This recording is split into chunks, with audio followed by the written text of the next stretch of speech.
SMM болып кімдер жұмыс жасай алады және SMM-нің бүгінгі таңда маңыздылығы, өзектілігі қандай? SMM онлайн болып жұмыс жасай ала ма? Айына қанша табыс табады? Осының барлығы бүгінгі видео айтылатын болады, сол үшін бұл видеоны жібермеңіз. Менің есімім Балжан Жақсылыққызы, мен қазіргі таңда SMM маманымын. Жалпы сіздерге бүгін SMM туралы айтатын боламын. SMM дегеніміз кім?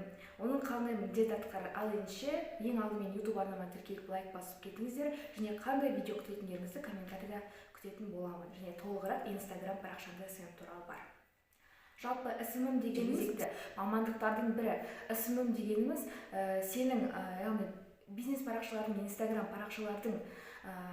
Instagram парақшаларды жүргізу арқылы охватын көтеретін SMM маманы, яғни SMM дегеніміз жарнама, контент-мейкер, контент планының барлығы SMM-нің жұмысына кіреді. Жалпы SMM дегеніміз негізі былай қарап өте оңай болып көрінгенімен, негізі кішкене өзінің күрделі қиындықтары да бар мамандықтардың бірі.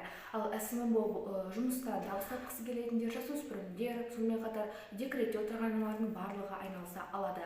SMM-нен табысы жалпы айтқанда қазіргі 500 мыңға дейін барады, бірақ бастапқы табыс 60 мың мен 150 мыңның арасы, себебі ол кезде сіздер жаңадан бастап жатқан SMM бойынша. және SMM жоғала ма? Жоқ. SMM ешқашан жоғалмайды деп қазіргі таңда айтуға болады, себебі қазіргі таңда SMM маманы бизнес парақшалар көбейіп жатыр. Ал бизнес парақшалардың нақты охватын көтеріп клиент алып келеді, ол SMM маманы. Ал SMM маманы не істейді? Ол Instagram парақшаның охватын көтеріп, бағана айттым, клиенттерді 2 есеге көтеруі керек, негізгі міндеті ғой. Жалпы Reels'тар арқылы, Instagram'ның структурасы арқылы SMM маманы бизнес парақшаларының охватын көтереді. Яғни бизнес парақшалар жойылмайынша SMM маманды жойылмайды. Жалпы қазіргі таңда SMM маманның негізі SMM маманын оқыған кезде сіз өздеріңіз бөліне аласыздар. Жалпы SMM маманда негізгі курстарында 16 мамандық бар. Мобилография, контент-мейкер, сторис-мейкер. Жалпы сіздер мүмкін сторис-мейкер таңдап тек сторис салып отырсаңыздар да болады. Немесе SMM болып жұмыс жасай аласыз. Және SMM деген не екенін түсіндіңіздер деп ойлаймын. Ал SMM дегеніміз негізгі міндеттерін айта кетейін. Жалпы бағана айтып өткендей, негізгі міндеті охватын көтеру, клиент алып келу, одан бөлек целевой аудиторияны анықтау, мақсатты аудиторияға байланысты контент план құру. Сонымен қатар әр апта сайын яғни әр ай сайын былайша айтқанда өзінің целевой аудиториясын анықтап, жасына байланысты аналитика жасап, контент план жасайды. Міндеттерінің бірі ол өзіңіз ең алдымен біріншісі бастайтын кезде ол жоспар құру, өзінің целевой аудиториясын анықтау, соған байланысты целевой аудиториясын анықтаған кезде жасына, тұратын аймағына байланысты, қандай қызығушылығы бар, соған байланысты ол контент план құрады.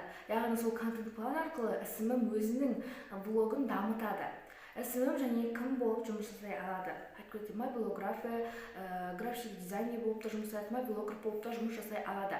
Сонымен қатар SMM-нің негізгі табыстарының бірі 500 мыңға дейін, тіпті миллионға дейін барады, егер сіз керемет сапа, яғни SMM дегеніміз сапасына байланысты Instagram парақшалардың.